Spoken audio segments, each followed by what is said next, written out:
Okay, good afternoon, everyone. Welcome to this joint session that's hosted by STORM Guidance. We've had one last year with STORM Guidance for the legal profession. This is the first one that is done jointly with the LSSA. And we are dealing with cybersecurity and the various elements of cybersecurity. I just wanted to say to all the legal practitioners here that you should not look at cybersecurity as a compliance. Cybersecurity is a business risk, so it's part of your business. You always need to be prepared for cybersecurity. You need to plan, and you need to spend, unfortunately, some of your financial resources in trying to prevent, as far as possible, your cyber theft or cybersecurity. The legal profession in South Africa has, over the years, been a prime target. And it's not only in South Africa, as Harley, who's one of the presenters, will tell you. Internationally, legal professions, legal practices have been the target of phishing and a number of other ransomwares that has been received. And I urge all of you to listen carefully and take what you can away from this session and apply it in your practices. You need to consider the risks in your practices and the risks of cybersecurity. One of the things you should also consider is to take out insurance against cyber theft and cyber intrusion. So on behalf of the Law Society, we welcome this as part of our ongoing engagement to ensure that your practices become more sustainable. But really, cyber is a risk like any other business risk you face. And you should not look at it as a compliance issue. It's part of your business. The American Chamber has now started in the stock exchanges. The securities have implemented the draft where it is now mandatory for companies, and you know that the JSE will follow suit. But the interesting stats that they have is that most of the firms currently, both business and law firms, spend between 1% and 2% of their revenue in looking after cyber. So that's how great the risk is for cyber. And that 1% to 2% includes insurance costs. So with not much ado, Harley, over to you and the rest of the panel. Thank you very much. Thank you very much, Tony. That was an excellent introduction. I'm very much looking forward to sharing some of the information that I've gathered for this presentation. But first, I'll just give you a quick overview on what I'm going to talk about. I'm going to give you all an overview on the state of cybercrime. The situation is pretty bleak. The statistics are pretty bleak. But I think I've collected some fascinating stats that I think you'll all like to see. I'll also dive into some detail on how attackers pick their targets and why legal firms are such desirable targets. And I'll break down the anatomy of an incident, or what incidents look like when they occur. But before I dive into that, I'll give you a little introduction into who I am. My name's Harley Morlet. I'm the Chief Marketing Officer of STORM Guidance. In my life before STORM, I was a startup founder. I was initially a programmer. I have a computer science degree, but eventually I moved into operations. And my previous business was a cashback rewards program called Tail that integrated with banks. And it was through this business that I got in touch with STORM. I actually approached the CEO, Neil Hairbrown, asking him for help in demonstrating to the FCA our security. We were trying to get a new type of regulation that would allow us to become an account information service provider. And using this regulation, we would be able to access bank transaction data with the client's consent. And as such, as this is such valuable data, we had to make sure that we had everything secure. And it was through this experience I learned what a secure business looks like and how to demonstrate this to regulators and our banking partners. And I discovered, and this is more of a personal anecdote, one thing I found remarkable as an ex-developer was the skill gap between software developers and security professionals. You know, many people just consider them all technical, but they're actually quite far apart. And programmers, in my experience, focus on building features quickly. If these features work reliably, then fantastic. But I think many programmers would agree that security is far from the front of mind when a team is behind schedule on a feature sprint. And this, combined with the lack of general training in how to build secure systems, is a contributing factor into the situation I'm about to describe. But I'll also explain as well how it's just not purely a technical problem, but we'll get into that in a moment. So Right here, I've got an overview of Storm Guidance and what we do. So I just want to give you a bit of background into the organization. Storm Guidance specializes in identifying cyber risk, helping organizations prepare for incidents and responding should the worst happen. We do that under 3 verticals: assess, plan, and respond. Under assess, we've developed some of the market's leading risk assessment services. Our assessments are designed to concisely communicate vulnerabilities to technical and non-technical audiences. And most importantly, we've designed our pricing to allow us to be accessible to organizations of any size. So we more or less have a tool for every sort of scale of digital asset that organizations might want to protect. Many of our products are trusted by cyber insurers, actually. So we have quite a lot of trust in the market. Insurers use us to assess the risk on their books, as well as to assess risk before giving businesses premiums. So we have quite a reputable position in providing assessments to people who are underwriting cyber risk. So moving on to the plan vertical. Under plan, we help organizations prepare for incidents so that when they occur, they can respond confidently and rapidly, giving them the best chance to recover. This includes reviewing plans, policies, and response training through things like tabletop exercises.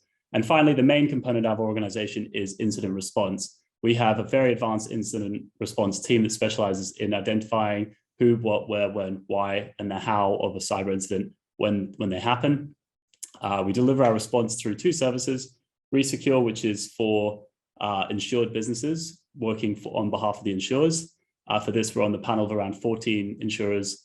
And the other product that we provide under the respond category is Cybercare, which is our incident response retainer service. Now, it's worth explaining this because the important takeaway here is that we do a lot of coalface incident response work, which generally powers all of the other services we provide, but also this knowledge that I'm about to share with you today.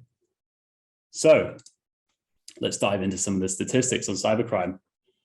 The numbers are pretty bleak. The number of reported attacks are exponentially growing. And as this trend continues, it's expected to cost the world $10.5 trillion in damages by 2025. And due to the volume of sensitive data available on the dark web, automated vulnerability scanners and sophisticated penetration tools, the numbers of organizations being targeted and impacted is completely mind-blowing. A good visual example of this is this graph that I have here. You can see my mouse, hopefully. This graph here, this demonstrates the amount of money received by cryptocurrency wallets belonging to criminal organizations. So the beauty of the blockchain is we're able to see these. We don't know who these accounts belong to personally, but we can see the accounts and we can see the funds being received by them. And you see a nice little hockey stick exponential growth. So that's a good proving point into what I'm saying here. And at this stage, you might be saying to yourself, well, if this is such an exponential risk, why am I not hearing more about it? And in general, you'll hear about the major events in the news, but the extent is not being advertised because businesses are desperate to protect their reputations. And as a result, they're not reporting it back to the business community and the alarm's not being raised. And a good analogy for that is if you picture yourself living in a neighborhood and all your neighbors are being robbed, but they don't tell you, it doesn't occur to you that you live in a rough neighborhood and you don't put bars on your windows. That's what we're seeing in the market. So at this stage, you might be asking yourself, where do these attackers come from? The short answer is the leading ransomware gangs in the last couple of years have come primarily from Russia. This is, it's hard to trace these criminals online. It's easy for them to cover their tracks, but there's a couple of proof points I'm just going to talk to you about right now. So the 3 leading examples, 2020's leading ransomware gangs, Revil, Lockbit, and Conti. Revil's founders were apprehended in Russia, with one being apprehended in the Ukraine. Lockbit has not openly stated they support Russia. However, they heavily align themselves with anti-Western sentiments. And interestingly, Conti did align itself and support Russia in the recent Russia-Ukraine war. This actually resulted, as an aside, in a disgruntled member of the gang leaking all of the organization's internal communications. And this has been dubbed the Panama Papers of ransomware. And it's actually well worth looking into. Wired did a fantastic article on it that I recommend checking out. So that's a point on the ransomware gangs themselves, but actually it's also been uncovered that programmatically, many ransomware applications would previously not even deploy on computers using Russian or Ukrainian keyboards, which is quite interesting. So the evidence is there that of the region, the rough region, where the gangs come from, Russian or ex-Soviet countries. But that's not necessarily, well, okay, so going a bit deeper into that, the region and the areas where these gangs might come from, you can speculate that they might be getting a bit of nation state support. At the very least, the nation state might be turning a blind eye to this. And if that's the case, we could potentially see a reduction in the growth of ransomware as the Russian government shifts its focus from private organizations onto military targets, like military targets and infrastructure targets. But we'll see how the situation shakes out over the coming year. But that said, I'm just giving you a caveat to the growth metrics that we saw earlier. But that said, I think that we will see or continue to see a significant rise in ransomware crime or extortion, digital extortion. That is, and purely because it is just such a lucrative business model. So I'm going to dive into the numbers of running a ransomware organization or running organized crime organization in the cybersecurity space. And in regards to a lucrative business model, let's quickly compare cybercrime to a more traditional organized crime, such as trafficking cocaine. And someone's actually run the numbers on this. In 1992, a kilo of cocaine would generate $60,000, whereas a successful hack will net the organization on average $140,000. The cost of producing a kilo of cocaine is $5,000 compared to the cost of implementing attack is around $2,500. This cost on the attack is the predicted cost on the amount of time plus the tools used to facilitate the attack. And I'll talk to you a little bit about the tools shortly, but it's quite a low figure. And finally, we come to the chance of arrest and death, my two favorite line items. And when it comes to ransomware, the chances are almost zero. So the number here, 0.0008, is estimated roughly on 25,000 reported ransomware attacks in 2020. And the researchers only found evidence of less than 20 arrests globally. So almost no chance of getting caught. And over the next couple of slides, I'm going to dig into a bit more deeply how it is so cheap to facilitate these attacks. And also you'll notice here that barriers to entry, it says none. Let's talk about that for a bit. All right, so say you are a criminal organization that wants to get into facilitating attack. You go out and look at the market of tools that are available. Here's an example of a malware as a service tool called Raccoon Stealer. This is an example of an info stealer. Basically, it scrapes information off a machine and sends it to a remote location. The attacker installs Raccoon Stealer on the victim's computer, usually as a malicious attachment. In the example I have here, there I have a spreadsheet that if opened and the macros are enabled, the software will install itself, steal all sensitive data in the machine, and transmit it directly to the attacker or a control center that the attacker has access to. This tool, the service that was provided as part of this tool, is that it was constantly updated, allowing it to still login credentials, credit card information, cryptocurrency wallets, and browser information, including cookies, history, and autofill data from almost 60 applications. And this service was provided to the attackers for as little as $75 a week or $200 a month. So there are tools available to help you facilitate your crimes. This makes it much easier to attack someone. But another interesting point in this, just before I move on, is that the cybercrime group behind the development of this product, Raccoon Stealer, has suspended its operations after claiming that one of its developers actually died in the invasion of Ukraine. They were conscripted into the Russian military. So that's another point referring to the region of where these tools and services are coming from. But another key message here is that, well, another point I want to share is that this is the purpose of these tools are to get credentials to break into networks or mailboxes, etc. That all seems to me like a bit too much work. So I'm actually going to open up a poll and ask you all right now how much you predict. And let's see if I can just open up the chat box here. Here we go. It's a chat. Okay, can I see everyone's chat questions? Let's see. Test. Okay, can everyone see that message? Can everyone just post in the chat how much they think these credentials are going for on the dark web? Anyone can post anything. Nicola, can you see anything? If you could post something just so I could see. Got the right chat open. Okay, great. So I've got one guess of 10,000. $3 per 100. Oh, 1 million. $10. All right, keep them coming in. So I'll give you a bit more information. The network access in the example I'm about to show you belongs to 1,000 per month. Very good. Belongs to an airport. So, that helps in your pricing, put it in. And I'll give you another clue, go low, okay? Because this is meant to be a shocking statistic, but these are all hard facts research done by other companies. So 1,000 per month. So this is for a single credentials. I'll get a couple more. Got $10, $250, $799. Maybe you'll get a deal on it, $99. All right, so I think we're on average, without too many outliers, in the hundreds. We're saying in the hundreds, which, sounds reasonable. The hard statistic on this, or the actual data found, was $10. That's how much it would cost to buy access to let's get back.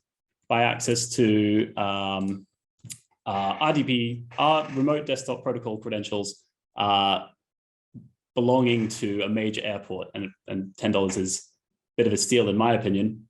So RDP stands for Remote Desktop Protocol. It's a standard method for communicating or accessing desktops over the internet. The advert states the credentials have administrative privileges, which is more or less all you need to do anything you want on that machine. Some system information was also shared. And this marketplace provides a trust rating similar to eBay, so the buyer knows that the seller is reputable. The research is, this should never happen, and I might go into a bit more. I'm actually going to go into a bit more of things that you can do to prevent this, or this general knowledge that should prevent this from ever happening. But the researchers believe that the credentials that were uncovered by the attackers using a brute force attack, i.e. the attacker used a computer program to simply test common username and password combinations. And there are some pretty straightforward measures that should have been implemented to prevent this, such as putting the RDP access behind a VPN so that it's not accessible from the open internet, using a complex password with 2FA, and I'll talk a bit about 2FA later. And finally, locking out any users that put in too many login attempts. So if you want to start up, you're an organized criminal and you want to start up your cybercrime vertical, you can discover that you can actually buy credentials into networks. You just need to understand how to navigate through a network, understand where the backups are kept, where the valuable data is. But now you have access. What do you do next? Well, it won't come as a surprise that ransomware is also provided. Excuse me. Ransomware is also provided as a service. So essentially, the ransomware service provider, one example being the Reval Gang I mentioned earlier, will provide you with a complete suite of services, not just the software. Their platform will include technical support. They have a chat-like technical support, a forum, the ability to set the ransom and demand message before you package and deploy the software. They also provide a command and control panel so you can easily manage the multiple attacks that you have going on at a time. They'll even help with facilitating the payment, and in some instances, and I'll talk about this in a moment, they might provide support in the negotiation. And finally, if the victim does not pay, the ransomware as a service providers will help you set up a dedicated leak site to name and shame breach companies.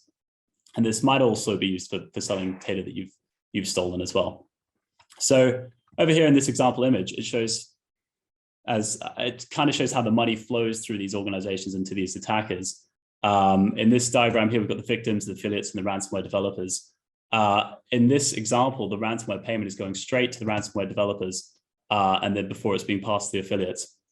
So some have suspected this may have been the case with the funds recovered from the Colonial Pipeline hack last year, where the FBI recovered approximately 85% of the funds, but not the full amount, i.e. the attackers of the people who perpetrated the attack were captured, and their funds recovered, but the ransomware as a service providers, their funds were not recaptured. We also speculate when we're negotiating with these attackers that in some instances, we're not actually speaking to the attackers directly. We're talking to their negotiation department, and the attackers operate in a separate wing of the organization, or the service providers and the attackers are not even part of the same group. So you've purchased credentials online, you've deployed your ransomware, you've now got your ill-gotten gains in a dirty cryptocurrency wallet. Cryptocurrency is worth discussing as part of this situation, just to explain how the blockchain has enabled so much extortion.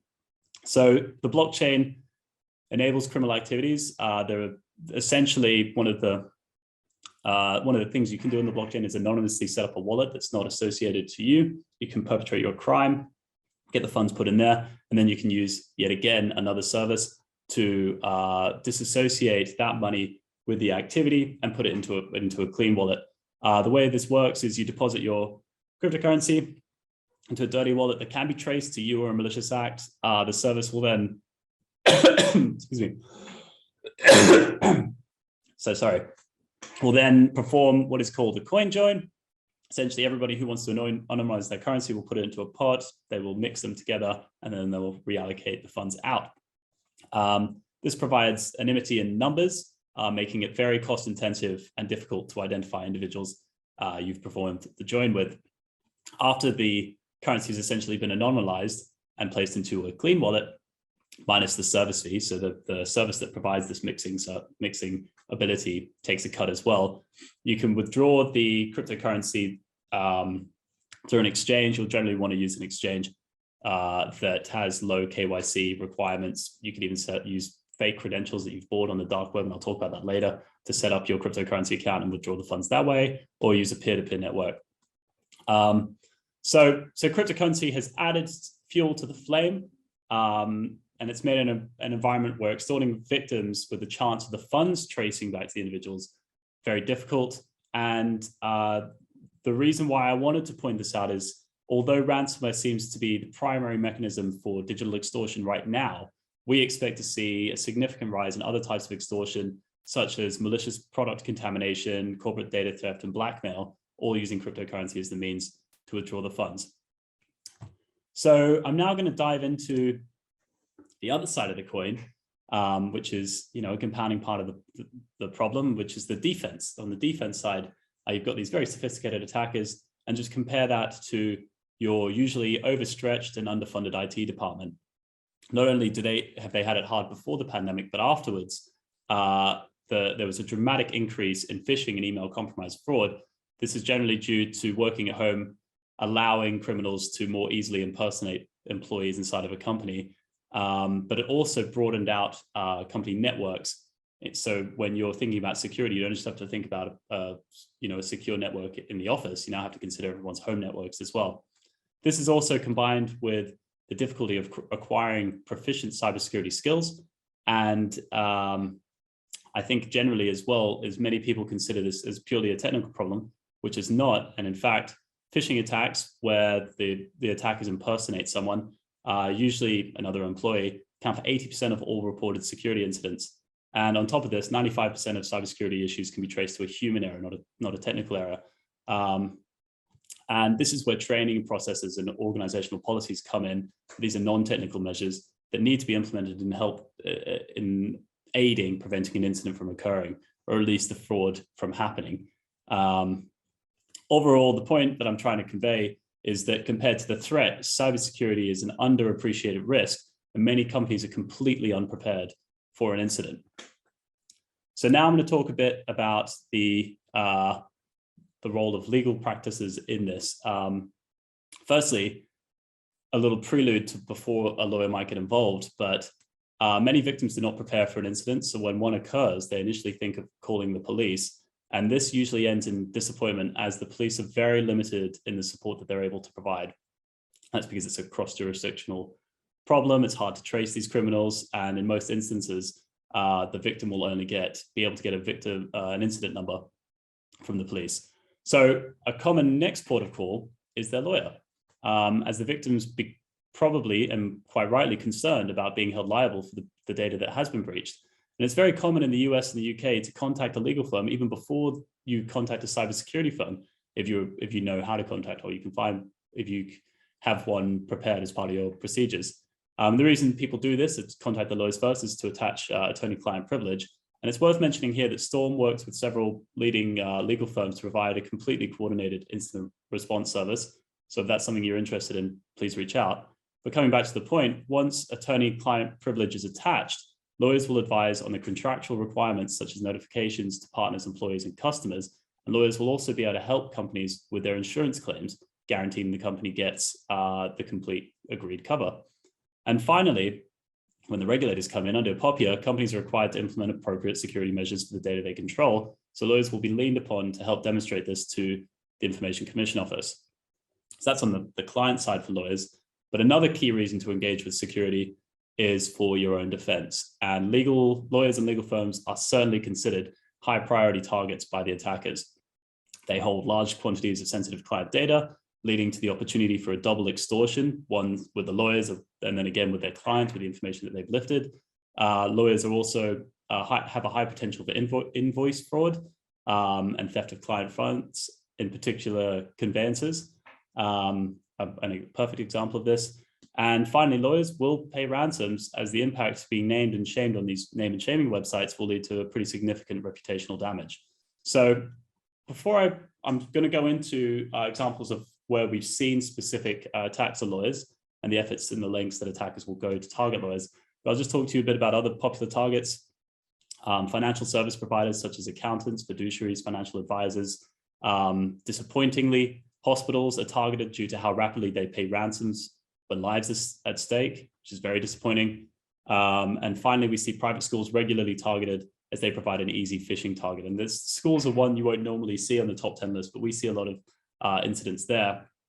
In the cases that we've seen, the attackers have impersonated the school, notifying the parents that they can get a discount on their annual fees if they pay early. They then provide fraudulent bank accounts to the victim parents. They pay into those fraudulent bank accounts and the money's gone. It's a basic example of a business email compromise with invoice fraud. And I'll talk a bit about that more later. Now, when it comes to targeting lawyers, how far will these attackers go? So firstly, this is an incident that we saw in the middle of last year. And it's a pretty clear demonstration of the lengths attackers are going to try and attract victims. A watering hole attack is an attack where the victim comes to you and then you snare your trap. In this case, we discovered a website that was explaining a niche legal term. And unfortunately, I can't share any screenshots of this. This is a completely anonymized incident. We wrote an article on it as well. But essentially, we discovered a website that was explaining a niche legal term and summarizing its case law. The site provided a brief overview of the term, encouraging the victim to download a full report to learn more.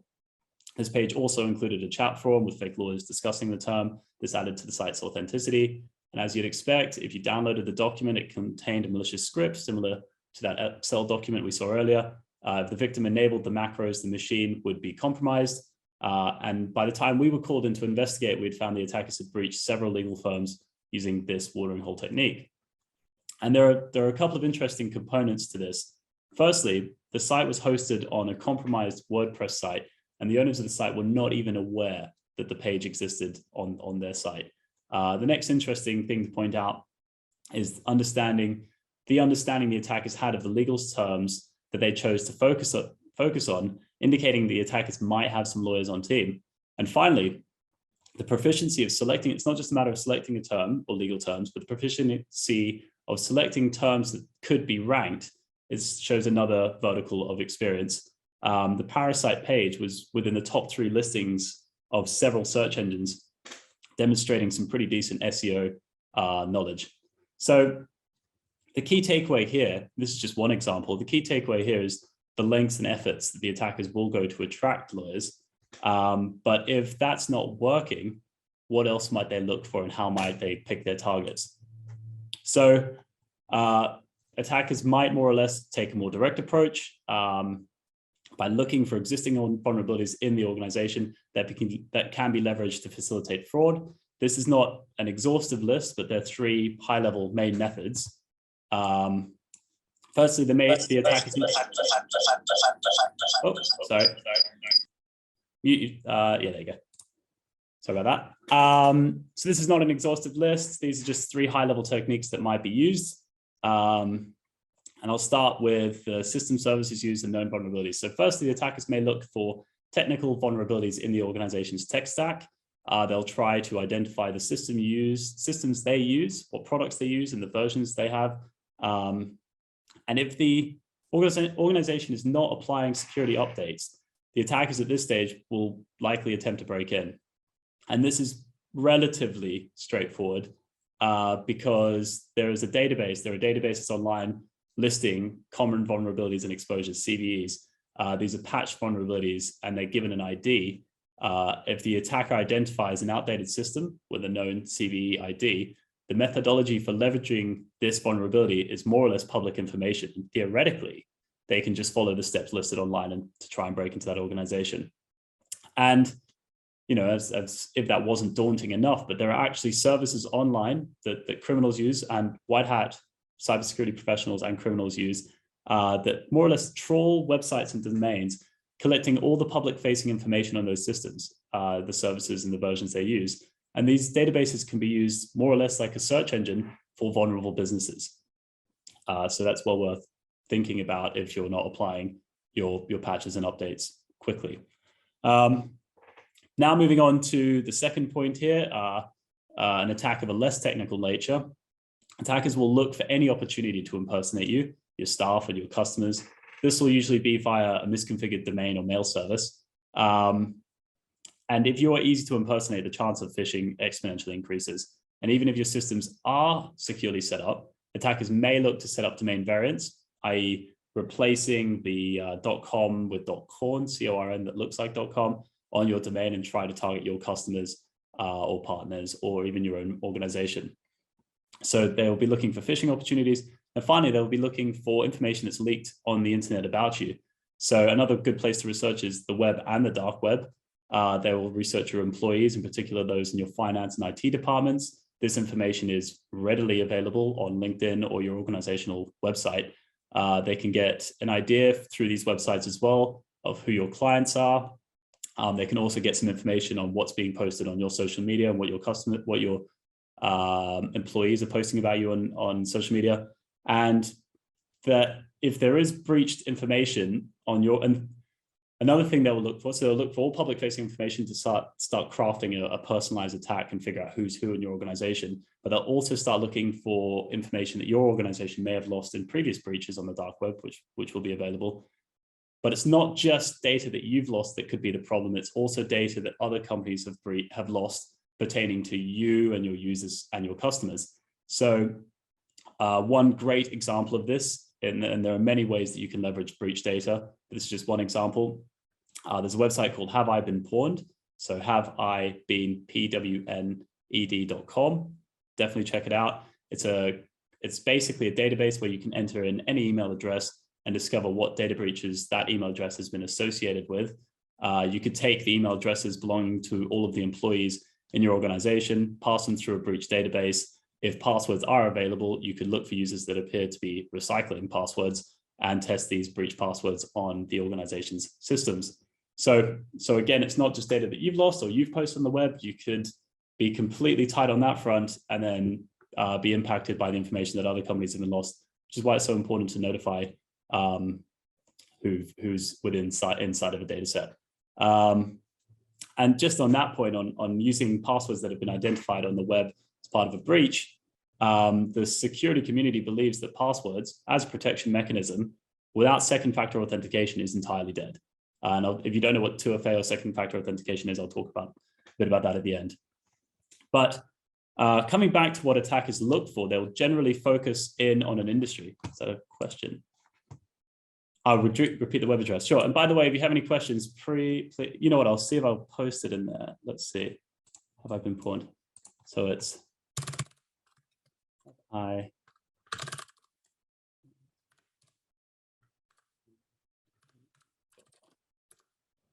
I been pawned.com. I think that's correct. All right. If you have any questions, also post in the chat. All right. So coming back to what attackers look for. So generally attackers will focus in on an industry, so accountants, lawyers, schools, once they settle in on an industry, they will cast a wide net looking for organizations in that space that appear to be easy targets. They'll pick their targets. Once they identify the low-hanging fruit, they'll more consciously focus their effort on those potentially easy-looking targets. So, and more or less, and the other thing to mention on this, once an attacker does focus in on a organization, as the information is so readily available, the criminals are often able to craft quite precise attacks with a decent probability of succeeding. So, in regards to helping protect your organizations, a degree of security can be gained by appearing strong from an attacker's perspective. So essentially, you want to bring your head below the parapet, and we actually have a service called Cyber Profile. I'll talk about that as well later.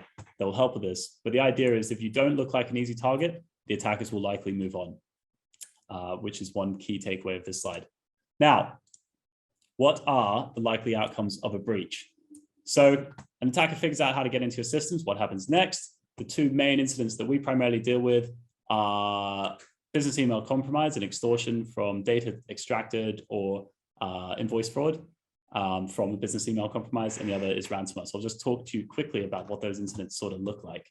So starting with business email compromise.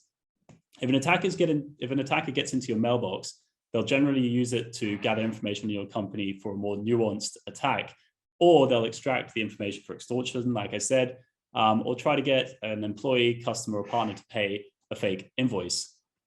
This attack doesn't necessarily happen immediately. The attackers have been known to sit inside mailboxes for weeks or even months before striking. And right here, I've got a generic example. Sorry, that's the chat box over there. I've got a generic example over here of an email that they might use to perpetrate invoice fraud. So I'll just read it out. Hi, James. I'm currently tied up in a meeting for the next 6 hours. Suspicious.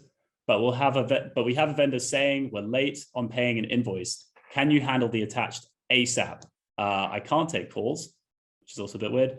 So just email me if you have any questions. Now, someone might fall for this. I've got a question here. Let me just finish this point and I'll come to your question. I think actually, to be honest, if you write your question into the chat form, that way I don't have to give you the camera. That'd be great. Anyway, this email is a pretty generic phishing email that you'll see internally once an attacker gets inside of a mailbox. And if the person, so we're targeting, in this, the attacker is targeting James, who probably works in the accounting department. If James replies to this email trying to get hold of Susan, or the person that sent it, because the attacker's inside the mailbox, they can divert this email to the attacker's mailbox, but also obscure it and not show it to Susan, who is the chief operating officer in this attack. So that's an example of invoice fraud inside of an organization. The other type, so that's where you'll be targeted internally. Yeah, so we're going to record this and we'll give the recording out later as well. All right, so just pressing on to another example. So we've got internal invoice fraud, and now we've got phishing emails where your clients or partners might be targeted.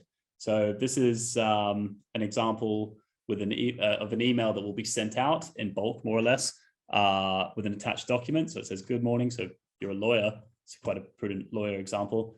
We're acting on behalf of, so good morning, this is what the email says. Good morning, we're acting on behalf of our client. Kindly find the above attached information for your reference. Please confirm this is agreed, and there's an attachment. Now, this example here, there will likely be a convincing login wall behind, which is a tactic used to scrape the credentials of the victims. And the attached document, once it's reached, will likely be malicious as well. So these are two examples of what attackers might do once they're inside your mailbox. And it's worth pointing out here that mailboxes are a goldmine for personal data. And this is fairly underappreciated. Attackers will scrape the entire mailbox for personal data, financial details, passwords, IDs, passports, etc. And if you're holding any of this information on behalf of your customers, and you might be surprised at what data you actually do hold inside your mailbox, you're required under POPIA to notify anyone that any data that has been lost. So for those who are not, I've got a question here on malicious attachments. So for those of us who are not technically savvy, is it safe to use one laptop for research and another to do internet banking? I would say that a wiser approach would be to learn how to identify phishing emails and learn what malicious attachments look like. It's like a learning what to look for will give you a higher degree of security rather than using two separate machines. So yeah, that's the response to that question. But back to the point on mailbox. You know what? I might actually, so I'll answer questions if I see it seems relevant on the point, but I might save the rest at the end. But if the attack is, once they're inside the mailbox, mailboxes are quite unstructured data. And a lot of organizations that we work with don't appreciate how much valuable PII to an attack, actually personally identifiable information, an attacker will look for inside the mailbox. And as a result, you see businesses not really doing the due diligence on their mailboxes, or actually not having the discipline to not send certain documents through their mail services. Now, like I said, it's unstructured data, so it's quite a complex problem to identify PII in unstructured data. So if you have a mailbox compromised, it could be quite a costly incident, because you'll need to go through that mailbox and identify every customer that has been part of that breach and then notify them. And this will also have a knock-on effect to your business reputation. So one final point on business email compromise. I've mentioned 2FA before as well, but implementing 2FA significantly reduces the chance of an incident like this occurring. And I'll talk a little about this on my last slide, but this is why 2FA is one of the key takeaways in protecting yourselves. Now, business email compromise, one of the main incidents we see, and the other main incident we see is ransomware. Essentially, what ransomware looks like, staff arrive for work, they turn up, they turn on the machines, and they notice that they've got a notification like this. The notification here, in this example, I'm not sure if everyone can read it, it's quite small, but it basically displays that your network has been infected.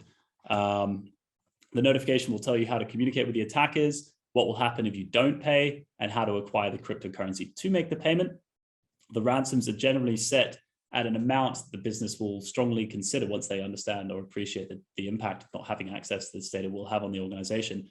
The ransoms will be set at an amount that generally people will consider paying quite quickly, which is around 10% of the organization's annual revenue.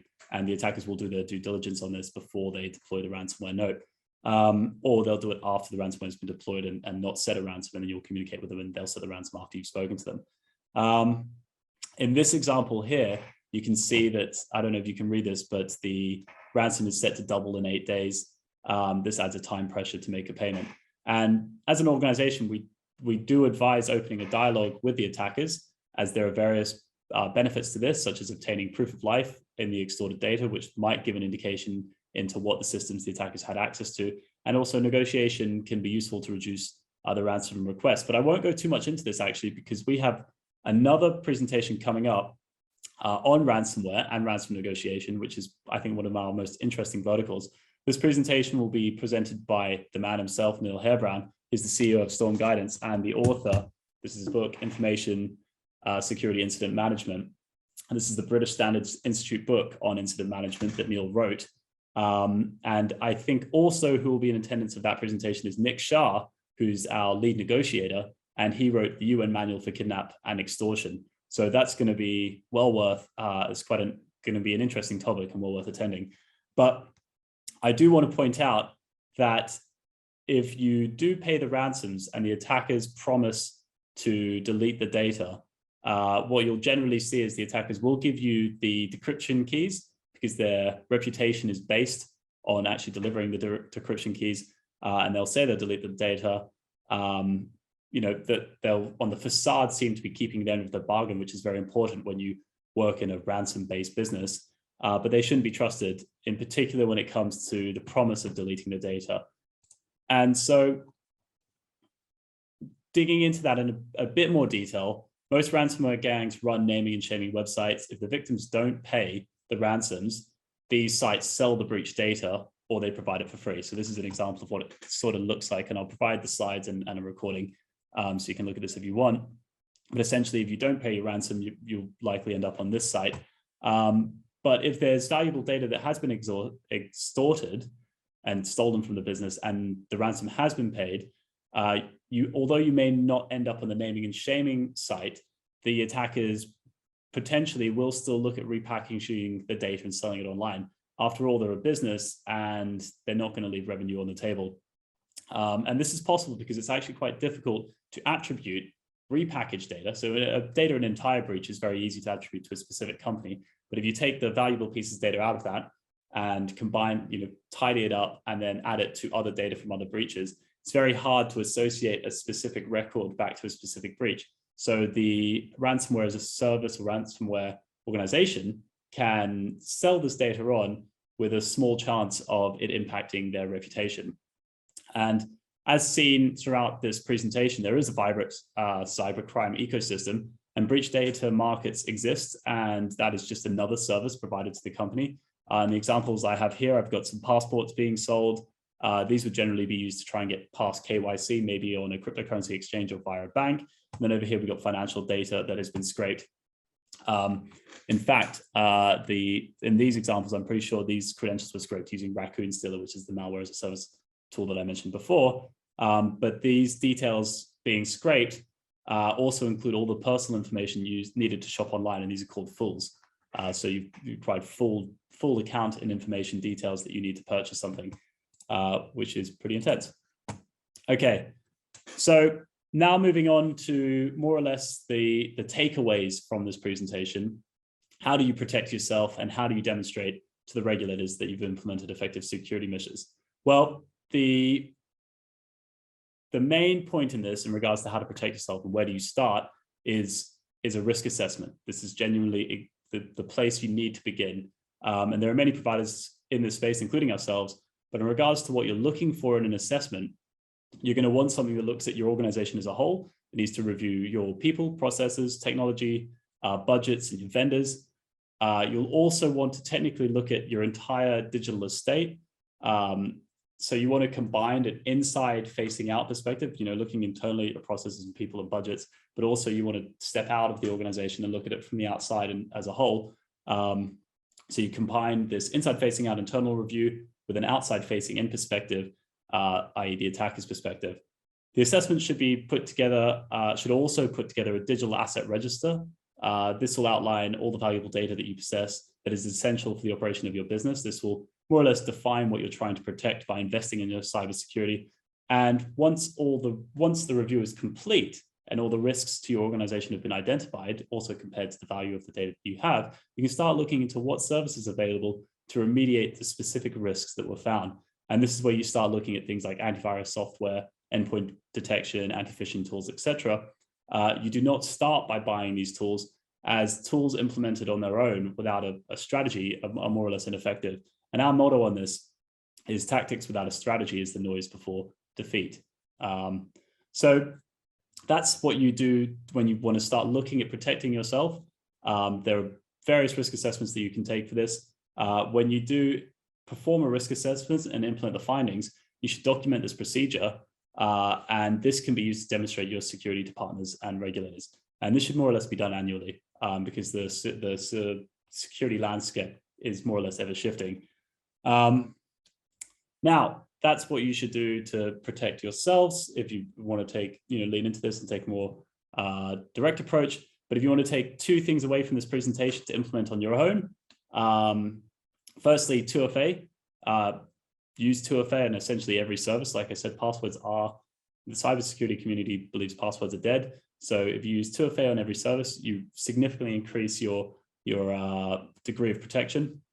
And for those who don't know what 2FA are, I'll explain in a bit of detail. So 2FA works in various ways, generally via an authenticator app, but it might also be an SMS that is sent to you. But essentially, when you enter in your email and password into a service, you'll be asked to add an additional password in. This is what's sent to you via SMS or shown to you in the authenticator app. When you enable 2FA, you scan it using an authenticator app, you scan a QR code. This adds a row into your authenticator app. The row will display a code that expires every minute. Like I said, it's just an additional password that expires every minute. And this is more or less one of the biggest deterrents to business email compromise you could implement. So implementing 2FA is really important. And the other key takeaway is to make sure that you're keeping an offline backup.